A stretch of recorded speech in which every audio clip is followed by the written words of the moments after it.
Dans ce podcast de notre série dédiée au management et à la direction de crèche, Marie de France explique pourquoi il est essentiel pour son équipe et pour soi-même de penser et acter en amont un cadre de fonctionnement. Bonne écoute! Pourquoi les pratiques professionnelles ne sont-elles pas toujours celles que l'on attend en tant que directeur, ni celles que l'on imagine?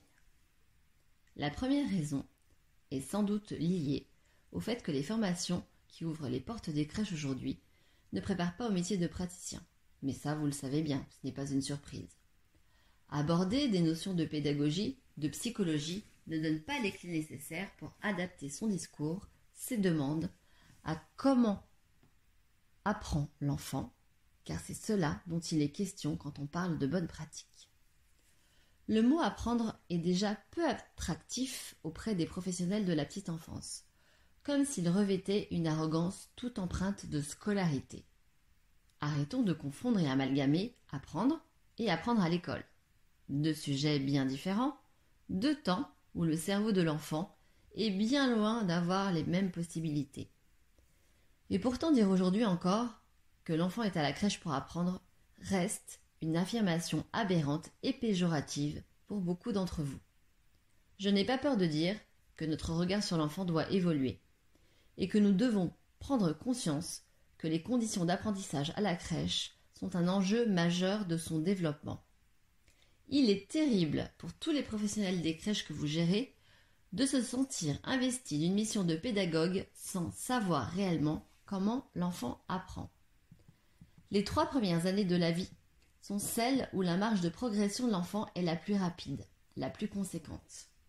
Les stimulations environnementales sont essentielles pour augmenter ses capacités d'apprentissage. En tant que directeur, il est donc essentiel de lutter contre la théorie implicite.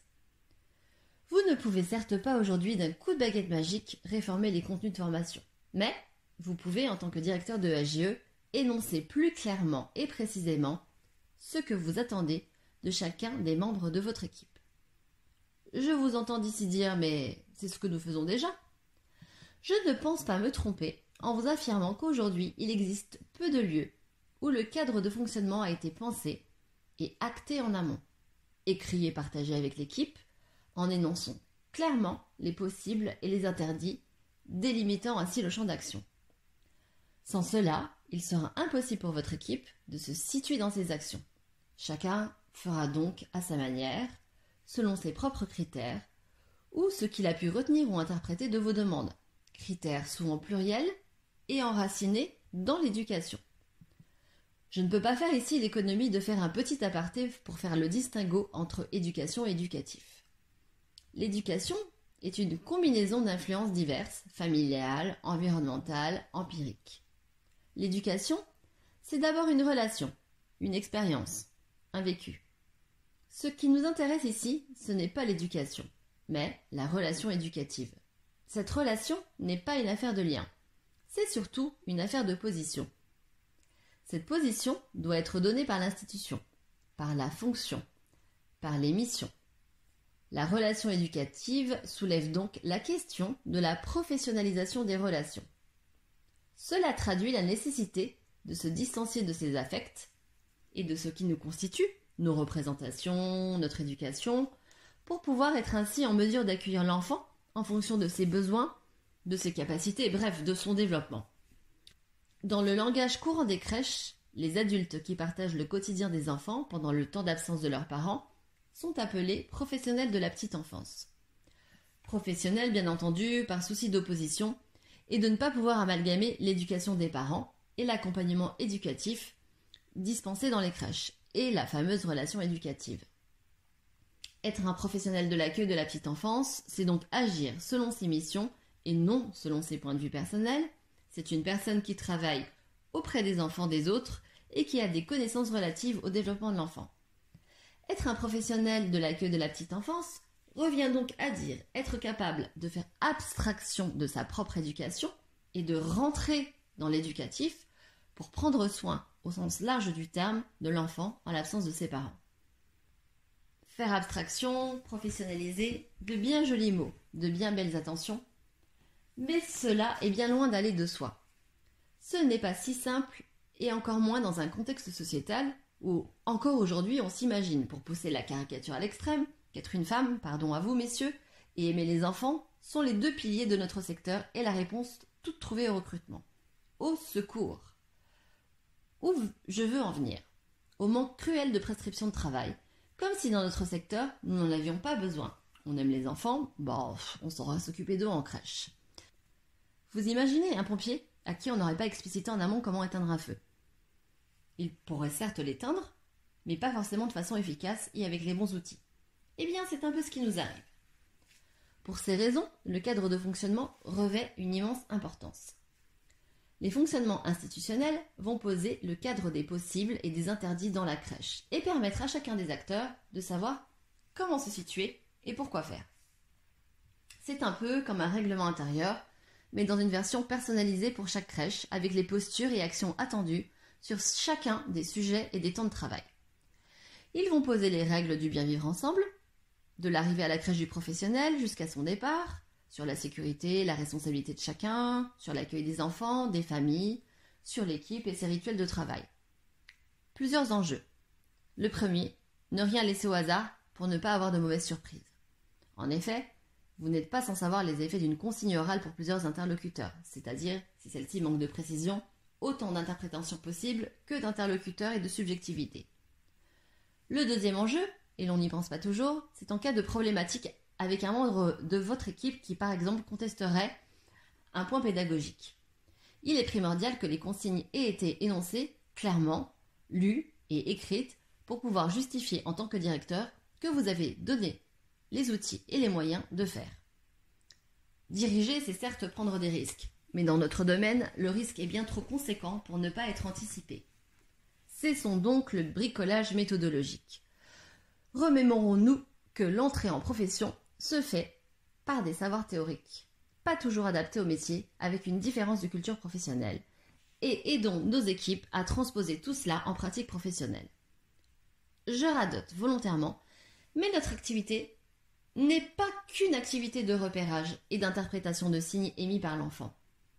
Pas de place pour l'improvisation, ce qui n'entrave en rien la spontanéité de la relation, la réponse toute indiquée aux besoins de l'enfant. Les fonctionnements institutionnels écrits ne vont pas poser un cadre enfermant, au contraire, ils vont avoir un effet secondaire libérateur.